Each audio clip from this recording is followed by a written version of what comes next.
सब लोग को, ठीक है। तो चलिए स्टार्ट करें इसको। देखिए एमपी के मध्य प्रदेश के राष्ट्रीय उद्यान की बात करेंगे तो पहले जो राष्ट्रीय उद्यान थे कितने थे, 11 थे। अभी जो बढ़ के हो गए हैं वर्ष 2018 में, आपको पता चला होगा, पालपुर कुनो अभ्यारण्य को राष्ट्रीय उद्यान में शामिल किया गया है। तो अब ये राष्ट्रीय उद्यान की संख्या कितनी हो गई है, 18 इसकी संख्या हो गई है इसमें, ठीक है। तो इन्हीं के बारे में एक एक करके डिटेल देखेंगे, साथ ही में जो मेन पॉइंट है वो भी देखेंगे। जैसे सबसे बड़ा राष्ट्रीय उद्यान कौन सा होता है, सबसे छोटा राष्ट्रीय उद्यान कौन सा होता है, फिर पूछा जाता है आपसे कि कौन से राष्ट्रीय उद्यान से कौन सी नदी गुजरती है, फिर आपसे ये पूछ लिया जाता है कि कौन से राष्ट्र में प्रोजेक्ट टाइगर लागू है या कुल कितने टाइगर रिजर्व लागू हैं। ये सभी हम लोग इसमें आज के क्लास में कवर करेंगे इसमें, ठीक है। सभी को गुड आफ्टरनून, आरती, प्रिया, सुशील, वेरी गुड, सब लोग का यहाँ पे आ रहा है। जो आप लोग क्लास को शेयर भी करते हैं जल्दी से। तो चलिए स्टार्ट करते हैं इसको।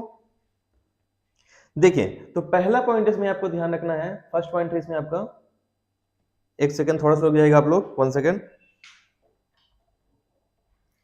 ठीक है। फर्स्ट पॉइंट देखिए, मध्य प्रदेश में अभी कितने राष्ट्रीय उद्यान हैं, तो ध्यान रखिएगा मध्य प्रदेश में राष्ट्रीय उद्यान की संख्या कितनी है, 12 राष्ट्रीय उद्यान है, जिसमें 11 निर्मित है यानी बन चुके हैं 11, और एक क्या है आपका प्रस्तावित है। जो देश में प्रथम है यानी सर्वाधिक जो देश में राष्ट्रीय उद्यान आते हैं, कहाँ पे आता है, पूरा मध्य प्रदेश में ही सर्वाधिक राष्ट्रीय उद्यान इसमें आते हैं, ठीक है।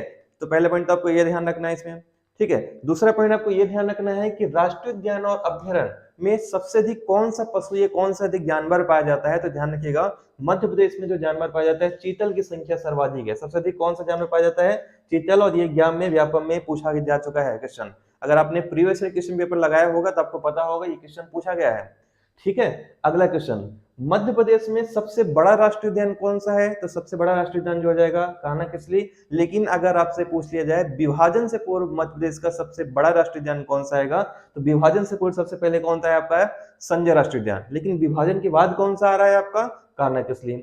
उसी तरीके से मध्य प्रदेश का सबसे छोटा राष्ट्रीय उद्यान जो आता है, ये आता है जीवाश्म राष्ट्रीय उद्यान आता है, और ये कहाँ पे आएगा, जीवाश्म राष्ट्रीय उद्यान आता है, ध्यान रखिएगा डिंडोरी में। कहाँ पे आएगा आपका, डिंडोरी में आता है ये, ठीक। और इसका क्षेत्रफल कितना है, 0.27 वर्ग किलोमीटर। इसका आगे हम पढ़ेंगे हम लोग इसके बारे में, ठीक है। चलिए नेक्स्ट क्वेश्चन पे आते हैं, जहां पे डाउट आएगा आप लोग जरूर उसमें कमेंट करिएगा। मध्य प्रदेश में 5 सबसे बड़े राष्ट्रीय उद्यान हैं, जिसमें पहला सबसे बड़ा राष्ट्रीय उद्यान आता है कान्हा किसली, सेकंड जो आता है D N Singh, good afternoon, second आता है पन्ना राष्ट्रीय उद्यान, फिर सतपुड़ा राष्ट्रीय उद्यान, संजय राष्ट्रीय उद्यान, और फिर आपका बांधवगढ़ राष्ट्रीय उद्यान आता है। लेकिन आपको क्षेत्रफल पढ़ने की जरूरत नहीं है, केवल क्षेत्रफल आप पढ़ लीजिएगा। कान्हा किसली का जो आपका आता है 1940 वर्ग किलोमीटर, ये आपको याद करना पड़ेगा। वही सबसे छोटा वाला भी आपको याद करना पड़ेगा, जो है आपका जीवाश्म राष्ट्रीय उद्यान, जिसका क्षेत्रफल है 0.27 वर्ग किलोमीटर, ठीक है। यहां तक सबको क्लियर हुआ। अगले चलते हैं नेक्स्ट पॉइंट पे।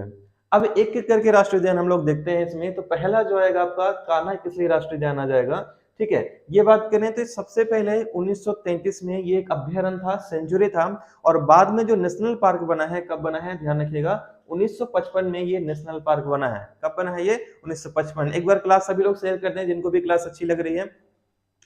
नेक्स्ट पॉइंट है, कान्हा किसली जो राष्ट्रीय उद्यान है एमपी के मंडला एवं बालाघाट जिले में पाया जाता है। लेकिन अगर आपसे एक जिला पूछा जाए तो एक जिले में आप क्या करेंगे, मंडला करेंगे। ध्यान रखिएगा ये जो मैं पढ़ा रहा हूं आपको, ये पढ़ने के बाद, आज की क्लास लेने के बाद राष्ट्रीय उद्यान आपको किसी भी किताब से पढ़ने की जरूरत नहीं पड़ेगी। सब डाटा आपको यहीं पे मिल जाएगा अपडेटेड। आपको बस इससे क्या करना है, एमसीक्यू लगाना है, ऑब्जेक्टिव लगाना है, प्रैक्टिस करनी है, ठीक है। चलिए तो ये ध्यान रखिएगा। नेक्स्ट पॉइंट आते हैं, ये कहाँ पे आता है, तो ये मंडला में आता है। मंडला कहाँ पे आएगा, ये यहाँ पे, ये जो एरिया है आपका, ये क्या कहलाता है आपका, मंडला का एरिया है, ठीक है। यहाँ पे ये मंडला का एरिया आपका, यानी पूर्वी क्षेत्र में आता है। एमपी के कौन क्षेत्र में आएगा, ये पूर्वी क्षेत्र में आएगा आपका, ठीक है। चलिए नेक्स्ट पॉइंट पे आते हैं, अगले पॉइंट पे आ जाते हैं इस पे। तो अगला पॉइंट है आपका, क्षेत्रफल की दृष्टि से मध्य प्रदेश का सबसे बड़ा राष्ट्रीय उद्यान मैंने आपको बता दिया, कान्हा किसली है। प्रथम भी पूछे तो भी कान्हा किसली आएगा, प्राचीन भी पूछे सबसे तब भी कान्हा किसली आएगा, है ना। प्रथम है यानी प्राचीन है इसमें, ठीक है। फिर आपको ध्यान रखना, क्षेत्रफल मैंने बता दिया आपको। विभाजन से पूर्व कौन सा राष्ट्रीय उद्यान था, ये संजय गांधी राष्ट्रीय उद्यान था, जो कहाँ पे आता है, छत्तीसगढ़ में आता है इसमें, ठीक है। चलिए नेक्स्ट पॉइंट पे आते हैं, कान्हा किसली राष्ट्रीय उद्यान मध्य प्रदेश का पहला राष्ट्रीय उद्यान है, सबसे प्राचीन है, ठीक है। और यहाँ पे प्रोजेक्ट टाइगर भी सबसे पहले लागू किया गया है। प्रोजेक्ट टाइगर कब लागू किया गया है, तो ध्यान रखिएगा 1974 में लागू किया गया है कान्हा किसली में, मध्य प्रदेश में सबसे पहले जो लागू किया गया है 1974 में, ठीक है। और कितने क्षेत्र में लागू किया गया है, तो ध्यान रखिएगा 917 वर्ग किलोमीटर में शामिल किया गया है इसमें, ठीक है, जो पूरा बाघ आरक्षित क्षेत्र है। ये क्वेश्चन व्यापक में पूछा गया है कि कान्हा किसली राष्ट्रीय उद्यान का आकार कैसा है, तो इसका आकार कैसा है, घोड़े की नाल की आकार का है। कैसा आकार है आपका, घोड़े की नाल के आकार का है कान्हा राष्ट्रीय उद्यान का आकार, ये ध्यान रखिएगा आप इसमें, ठीक है। इसके अलावा आपको जो ध्यान रखना है, मध्य प्रदेश के कान्हा किसली में ही क्या है, अमेरिका की यहाँ पे पार्क इंटरप्रिटेशन योजना लागू है। मैं यहाँ पे लिख देता हूँ, यहाँ पे क्या है आपका पार्क इंटरप्रिटेशन योजना लागू है, जो पर्यटन को बढ़ावा देता है। तो यानी कुल मिला के पर्यटन को बढ़ावा देने के लिए यहाँ पे अमेरिका की पार्क इंटरप्रिटेशन जो लागू है, कहाँ पे, कान्हा किसली राष्ट्रीय उद्यान में लागू किया गया है। ये यहाँ तक आई थिंक सब लोगों को क्लियर हो गया होगा, ठीक है। जहां पे डाउट आता है आप लोग जरूर कमेंट करिएगा, उसको हम लोग फिर से डिस्कस करेंगे। बाकी मैं बहुत इजी सिंपल तरीके से आपको समझा रहा हूं, तो आपको हर एक चीज यहाँ पे समझ में आ जाएगा। सुमन, संगीता, गुड आफ्टरनून। कान्हा किसली की बात करें तो यहाँ पे मोस्ट इंपोर्टेंट है, बैगा जो महिलाएं हैं ये गाइड का काम करती हैं, यानी कि मार्गदर्शक का काम करती हैं, क्योंकि उनका क्षेत्र वही है, तो उस क्षेत्र के बारे में, वहाँ की विशेषता के बारे में इनको बहुत अच्छी तरीके से पता होता है। इस वजह से क्या करते हैं, यहाँ पे गाइड का काम करते हैं जो भी पर्यटक वहां पे जाते हैं, ठीक है। कान्हा किसली राष्ट्रीय उद्यान में ब्रेडरी, मोस्ट इंपोर्टेंट, ब्रेडरी प्रजाति का बारहसिंगा पाया जाता है, जो केवल मध्य प्रदेश में कान्हा किसली में ही पाया जाता है और कहीं भी ये नहीं पाया जाता। और यही जो बारहसिंगा है ये हमारे मध्य प्रदेश का क्या है, राजकीय पशु है। क्या है, मध्य प्रदेश का राजकीय पशु है।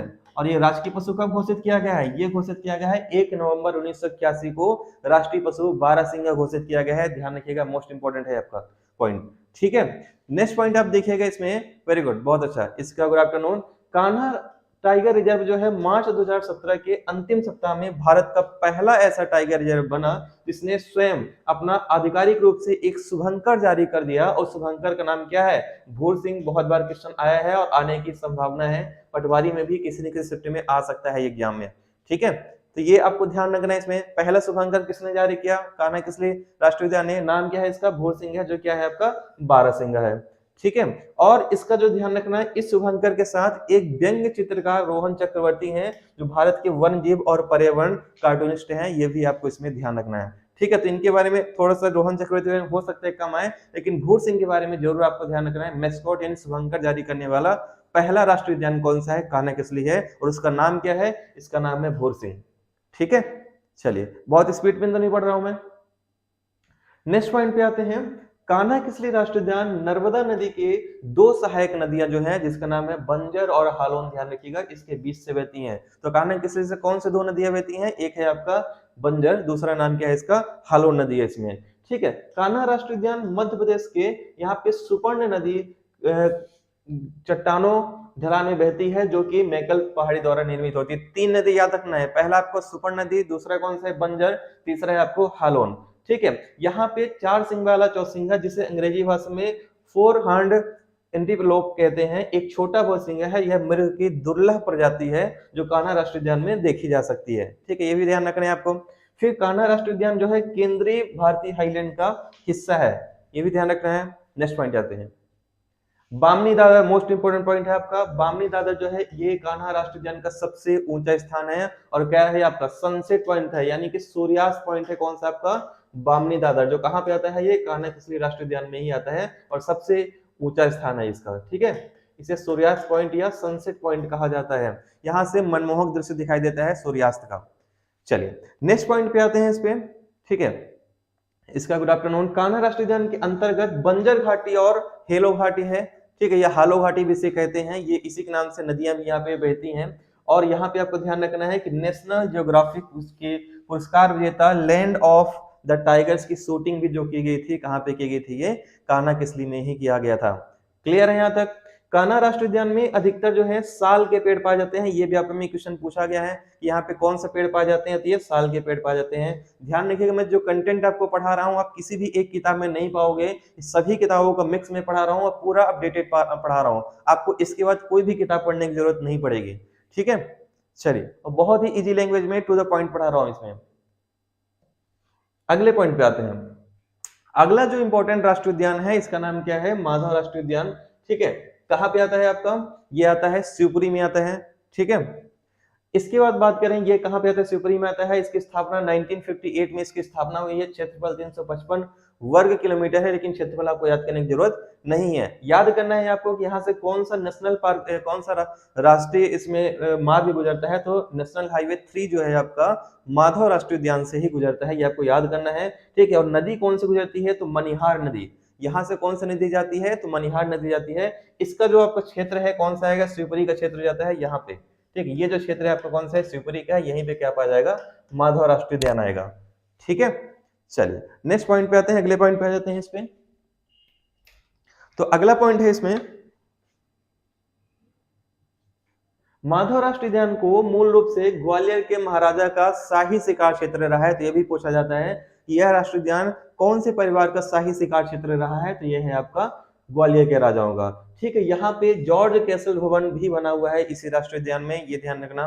ठीक है, और यहाँ पे माधव राष्ट्रीय उद्यान जो है सांक सागर एक कृत्रिम झील यहाँ पे है। बनवाया किसने था सांक सागर झील को, तो ये बनवाया था माधव राज सिंधिया जी ने बनवाया था। कब बनवाया था, 1918 में बनवाया था। कहाँ पे बनवाया था, मनिहार नदी पे बनवाया था बांधों का, सांक सागर का भी और माधव तालाब का निर्माण कराया था। ये पॉइंट आपको अच्छे से नोट डाउन करते चलना है। पीडीएफ में आप लोग को दे दूंगा, सब लोग को टेंशन मत लो। ठीक है, माधव राष्ट्रीय उद्यान में पाई जाने वाली प्रमुख प्रजातियां कौन सी हैं, हिरण की प्रजातियां पाई जाती हैं। और यहाँ पे मांसाहारी जानवर है तेंदुआ, यहाँ पे सबसे अधिक दिखाई देता है। तो अगर आपसे पूछ लिया जाए माधव राष्ट्रीय उद्यान में कौन सा पशु सर्वाधिक दिखाई देता है, तो तेंदुआ सबसे अधिक क्या दिखाई देगा, यहाँ पे तेंदुआ सबसे अधिक यहाँ पे दिखाई देता है। ठीक है, चलिए नेक्स्ट पॉइंट पे आते हैं। बांधवगढ़ राष्ट्रीय उद्यान की बात करते हैं, तो ये जो उमरिया जिले में पाया जाता है, उमरिया कहाँ पे आएगा आपका, उमरिया यहाँ पे आता है। ठीक है, और यहाँ पे 1968 में इसकी स्थापना हुई है, 1968 में स्थापना हुई है। 1968 में दो राष्ट्रीय उद्यान की स्थापना हुई, ध्यान रखिएगा। एक है आपका बांधवगढ़, ठीक है, कौन सा आएगा, पहला बांधवगढ़, और दूसरा कौन सा है आपका इसमें जीवाश्म राष्ट्रीय उद्यान जो डिंडोरी में आएगा। आगे पढ़ेंगे इसके बारे में। क्षेत्रफल 448 वर्ग किलोमीटर है, ध्यान रखिएगा इसको। बांधवगढ़ राष्ट्रीय उद्यान जो है, ध्यान रखिएगा, देश में सर्वाधिक बाघों का घनत्व, डेंसिटी जो है, सबसे अधिक बाघों कहाँ पाया जाता है, बांधवगढ़ में पाया जाता है, तो देश में सर्वाधिक है। दूसरा पॉइंट पूछा जाता है कि 32 पहाड़ियों से घिरा कौन सा राष्ट्रीय उद्यान है, तो 32 पहाड़ियों से घिरा हुआ जो राष्ट्रीय उद्यान कौन सा है, बांधवगढ़ है। ठीक है, यहाँ पे क्या है आपका, ये भी ध्यान रखना है कि संस्कृत शिलालेख यहाँ पे पाए जाते हैं और गुफा मंदिर भी यहाँ पे है, ये भी आपको ध्यान रखना है इस पे। ठीक है, बांधवगढ़ राष्ट्रीय उद्यान विंध्य पर्वतमाला के पूर्वी क्षेत्र में स्थित है, और यह जो ध्यान रखिएगा रीवा के महाराजा का शिकार गाह रहा है। यानी कि शिकार क्षेत्र किनका रहा है, ये रीवा के महाराज का शिकार क्षेत्र रहा है। एमपी में जंगल गलियारा योजना मोस्ट इंपोर्टेंट है। जंगल गलियारा योजना क्या है, तो जंगल गलियारा योजना एक सकरा रास्ता है जो कान्हा किसली और बांधवगढ़ को आपस में जोड़ता है। किसको किसको, कान्हा किसली को और बांधवगढ़ राष्ट्रीय उद्यान को आपस में जोड़ता है। कौन सा, जंगल गलियारा योजना, ध्यान रखिएगा इसको। ठीक है, चलिए यहां तक किसी को डाउट है क्या, कमेंट करें जल्दी से, यहां तक किसी को डाउट है। सीता यहाँ पे ध्यान रखिएगा बांधवगढ़ राष्ट्रीय उद्यान के बंगाल टाइगर में से एक है जो यहाँ पे नेशनल ज्योग्राफिक मैगजीन के कवर पे दिखाई दे, ये आपको ध्यान रखना है। बांधवगढ़ नेशनल पार्क से निकलने वाली जो नदी है, ये भी आपका में पूछा जा चुका है क्वेश्चन पीएबी में, कौन सी नदी गुजरती है, चरणगंगा नदी गुजरती है। ठीक है, ये पूछे गए क्वेश्चन है, ध्यान रखिएगा। ठीक है, चलिए नेक्स्ट पॉइंट पे आते हैं। अगला जो इंपॉर्टेंट है, यह है आपका जीवाश्म यानी कि फॉसिल, इसी का नाम घुघुआ राष्ट्रीय उद्यान है। ये कहाँ पाया जाता है, तो ये डिंडोरी जिले में पाया जाएगा, ध्यान रखिएगा। और देश का, एमपी का प्रथम जीवाश्म राष्ट्रीय उद्यान है। जीवाश्म भी किसका है, पादपों का जीवाश्म इसमें ज्यादा पाए जाते हैं, पौधों का, ये वनस्पति का।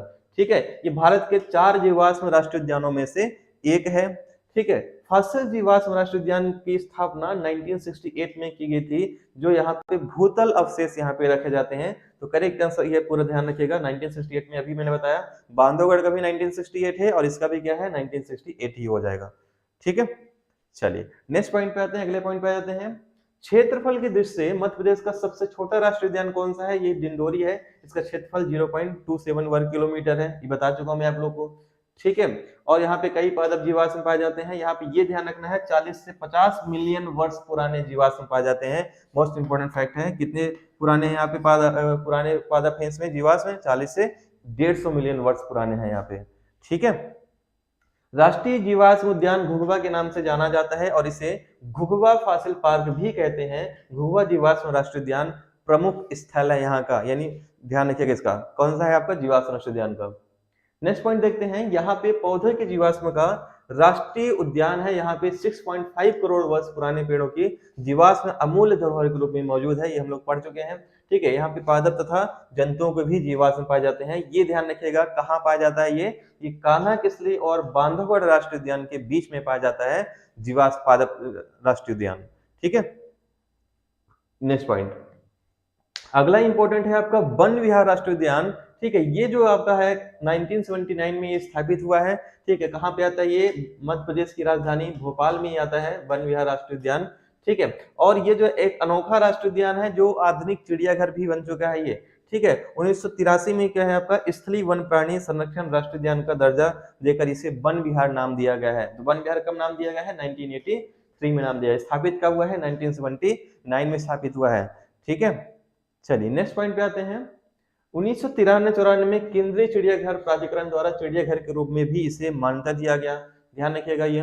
ठीक है, 2006-07 में जो है आपका मध्य भारत का वन प्राणी रेस्क्यू सेंटर बना ये चिड़ियाघर जो है आपका, इसमें तो पहले बन चुका था आपका। ठीक है, इसके अलावा यहाँ पे स्नेक पार्क पूछा जाता है कि सर्प उद्यान मध्य प्रदेश का कौन सा है? तो सर्प उद्यान जो है वन विहार है। ठीक है, और एक प्रस्तावित है कहाँ पे, ये भी ध्यान रखना, प्रस्तावित है एक उज्जैन में। ये दोनों पॉइंट आपको इसमें अच्छे से ध्यान रखने हैं।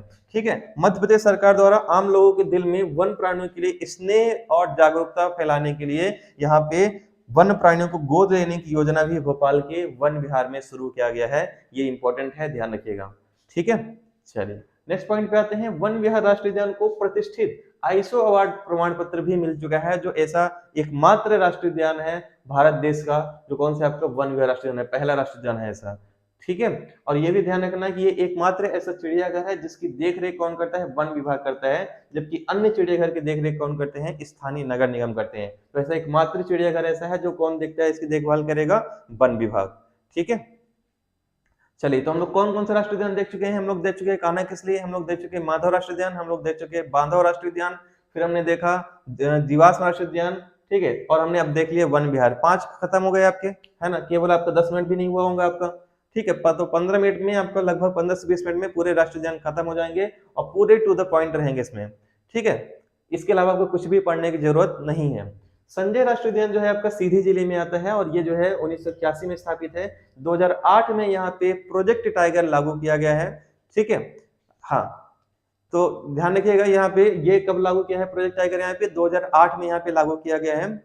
इसके बाद अगर हम बात करें, ये जो संजय राष्ट्रीय उद्यान का क्षेत्रफल जो है 467 किलोमीटर है, लेकिन विभाजन से पहले जो है आपका इसका क्षेत्रफल 1166 वर्ग किलोमीटर आसपास था, ये जो एमपी का सबसे बड़ा था। लेकिन विभाजन के बाद क्या हुआ? अब ये 467 वर्ग किलोमीटर ही रह गया, क्योंकि इसका अधिकांश क्षेत्र कहाँ चला गया? छत्तीसगढ़ में चला गया। इसका क्षेत्र जो है कहाँ पे आता है? यहाँ पे सीधी में आता है, सीधी, और ये इसके आसपास का कौन सा है? सीधी राज्य आ जाएगा। इसका कुछ क्षेत्र राष्ट्रीय उद्यान का क्षेत्र कहाँ चला गया है? छत्तीसगढ़ में, जो अब जाना जाता है गुरु घासीदास राष्ट्रीय उद्यान के रूप में। क्या नाम है छत्तीसगढ़ में इसका? गुरु घासीदास राष्ट्रीय उद्यान। ये भी आपको ध्यान रखना है इसमें। ठीक है, चलिए नेक्स्ट पॉइंट पे आते हैं। मध्य प्रदेश के विभाजन से पूर्व संजय राष्ट्रीय उद्यान सबसे बड़ा, ये मैंने आपको सब बता दिया है ना, वही चीज है इसमें। अगले पॉइंट पे आते हैं, पन्ना राष्ट्रीय उद्यान। पन्ना राष्ट्रीय उद्यान की बात करें तो ये पन्ना छतरपुर में आता है, लगभग 543 वर्ग किलोमीटर इसका क्षेत्र है।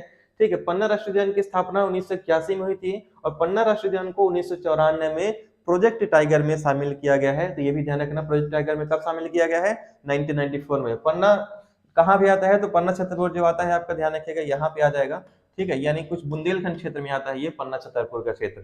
ठीक है, और यहाँ से कौन सी नदी गुजरती है? मोस्ट इंपोर्टेंट है, यहाँ से केन नदी गुजरती है। ठीक है, और यहीं पे केन घड़ियाल वन्यजीव अभ्यारण्य भी स्थित है, ये भी ध्यान रखना। केन नदी भी यहीं पे है, केन घड़ियाल अभ्यारण्य भी कहाँ पे आता है? पन्ना राष्ट्रीय उद्यान में ही आता है। और ये उत्कृष्टता के लिए एक्सीलेंस अवार्ड जो मिला है इसे पन्ना राष्ट्रीय उद्यान को, वर्ष 2007 में मिला है। एक एक पॉइंट मैंने सिलेक्टेड यहाँ पे रखे हुए हैं, एक भी पॉइंट आप लोग इसके मत करिएगा, हर एक पॉइंट आपको इसमें पढ़ने हैं, क्योंकि ऐसा एक भी पॉइंट मैंने नहीं रखा है जो आप छोड़ दो, है ना, सभी इंपॉर्टेंट पॉइंट है इसमें। 2016-17 में इसे एक्सीलेंस अवार्ड मिला है। ठीक है, और मोस्ट इंपोर्टेंट है यहाँ पे ये एकमात्र जो है आपका ये प्रदेश का रेप्टाइल पार्क है। रेप्टाइल पार्क का मतलब होता है रेंगने वाले जीव पाए जाते हैं, जैसे मगरमच्छ, जैसे घड़ियाल। तो एक ऐसा है जो आप यहाँ पे विविध प्रकार के यहाँ पे रेंगने वाले जीव पाए जाते हैं, तो पन्ना राष्ट्रीय उद्यान। दूसरा ध्यान रखिएगा, जंगली भैंसे सबसे अधिक कहाँ पाए जाते हैं? तो जंगली भैंसे सबसे अधिक पाए जाते हैं पन्ना राष्ट्रीय उद्यान में ही पाए जाते हैं। ये भी आपको इसमें अच्छे से ध्यान रखना है।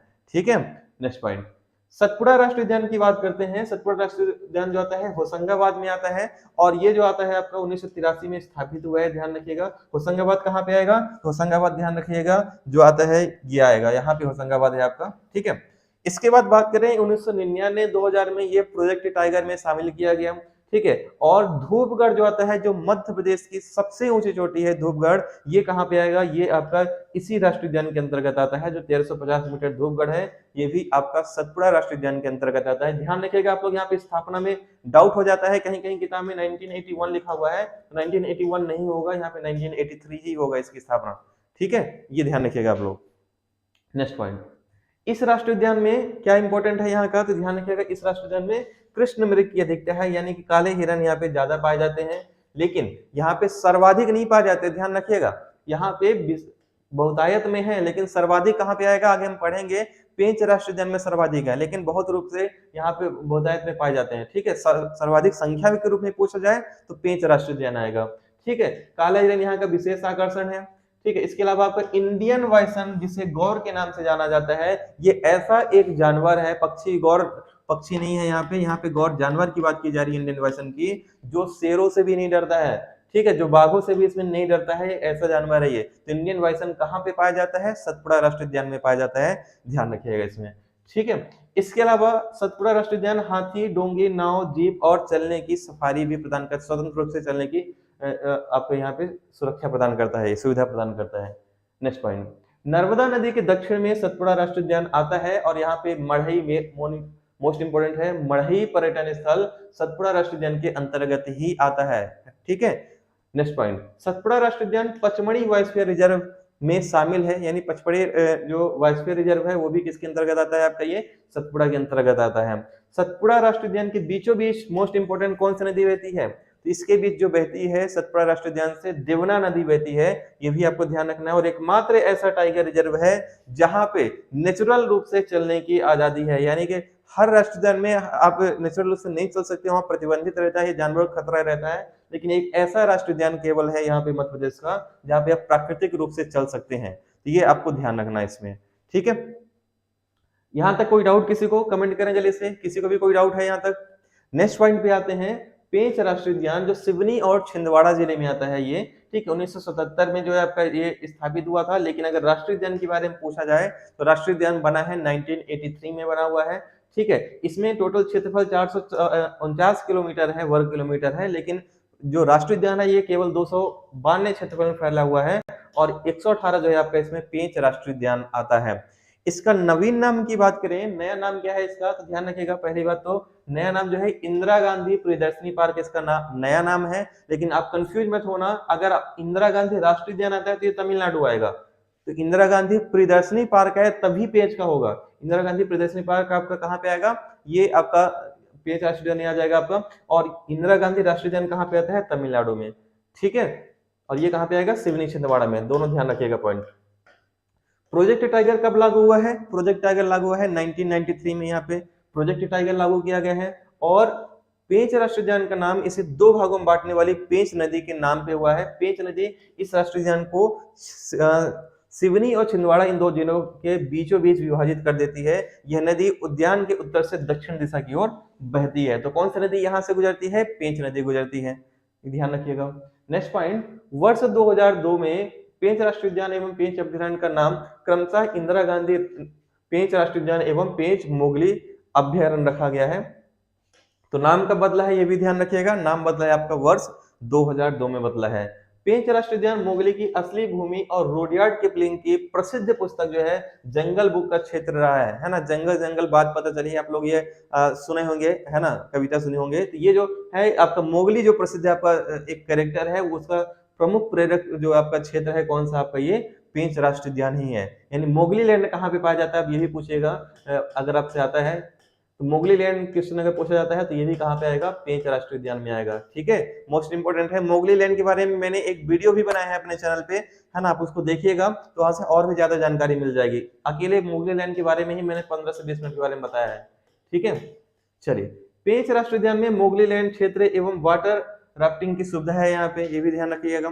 ठीक है, इसके अलावा यहाँ पे मैंने बताया कि यहाँ पे कृष्ण मृग यानी काले हिरण सर्वाधिक जो पाए जाएंगे, कहाँ पे पाए जाएंगे, पेंच राष्ट्रीय उद्यान में ही कृष्ण मेघ यानी काले हिरण सबसे अधिक पाए जाते हैं, ये भी आपको ध्यान रखना है। नेक्स्ट पॉइंट, ओंकारेश्वर राष्ट्रीय उद्यान, इसके बारे में कुछ भी नहीं याद रखना है, 2 पॉइंट केवल आपको याद रखना है कि कहाँ स्थित है, प्रस्तावित है तो खंडवा में है, ठीक है, और 2004 से क्या है, प्रस्तावित है। इसके अलावा कुछ भी आपको याद नहीं रखना है इसमें। नेक्स्ट पॉइंट, डायनासोर राष्ट्रीय उद्यान की बात करें तो कहाँ पे आता है, तो ये धार जिले में आता है। धार कहाँ पे आएगा आपका, धार आता है आपका, यहाँ पे धार आ जाएगा, ठीक है। तो यहाँ पे आ जाएगा कौन सा आपका डायनासोर जीवाश्म राष्ट्रीय उद्यान, और यहाँ पे बाघ के निकट आता है जीवाश्म राष्ट्रीय उद्यान है, यानी यहाँ पे जानवरों के, यहाँ पे, हाँ बिल्कुल सही है, वही कार्टून की बात कर रहा हूँ सुमन में, ठीक है। तो यहाँ पे ध्यान रखिएगा, यहाँ पे डायनासोर के जीवाश्म पाए जाते हैं, तो इसलिए इसका नाम क्या पड़ गया, डायनासोर जीवाश्म राष्ट्रीय उद्यान। 2010 में इसके लिए घोषणा की गई थी, लेकिन मंजूरी जो मिली है वर्ष 2011 मिला है। तो आपको ध्यान रखना, अगर स्थापना पूछा जाए तो वर्ष 2011 आएगा यहाँ पे, ठीक है। स्थापना पूछे तो क्या लिखेगा आप, 2011।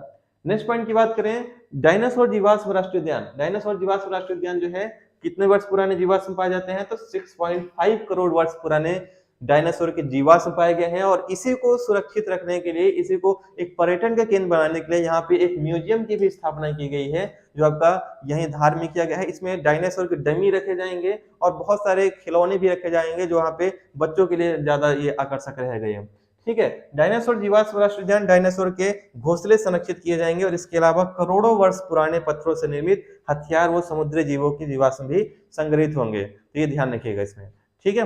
नेक्स्ट पॉइंट, पालपुर कुनो अभ्यारण्य मोस्ट इंपोर्टेंट है।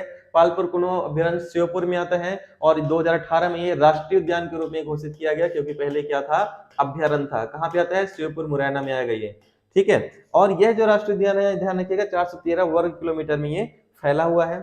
इसके अलावा आपको जो ध्यान रखना है इसके बारे में, और क्या ध्यान रखना है, तो इसके बारे में आपको ध्यान रखना है कि गुजरात के गिर राष्ट्रीय उद्यान से पाए जाने वाले एशियाई बब्बर शेरों को यहाँ पे लाने की योजना है, ठीक है। लेकिन अभी तक ये तो नहीं आ पाए, लेकिन दूसरी जो योजना थी यहाँ पे अफ्रीकन चीते की, जो 2009 से यहाँ पे चल रहा था लाने के लिए, वो आ गए हैं। यहाँ पे 6 अफ्रीकन चीते यहाँ पे लाए गए हैं, ठीक है, और अभी और आने वाले हैं, लेकिन 6 अफ्रीकन चीते यहाँ पे आ चुके हैं कुनो पालपुर अभ्यारण्य में, ठीक है। तो ये मोस्ट इंपोर्टेंट है, इससे क्वेश्चन कहीं ना कहीं पूछा जाएगा, पूछा ही जाएगा कहीं ना कहीं शिफ्ट में, देख लीजिएगा।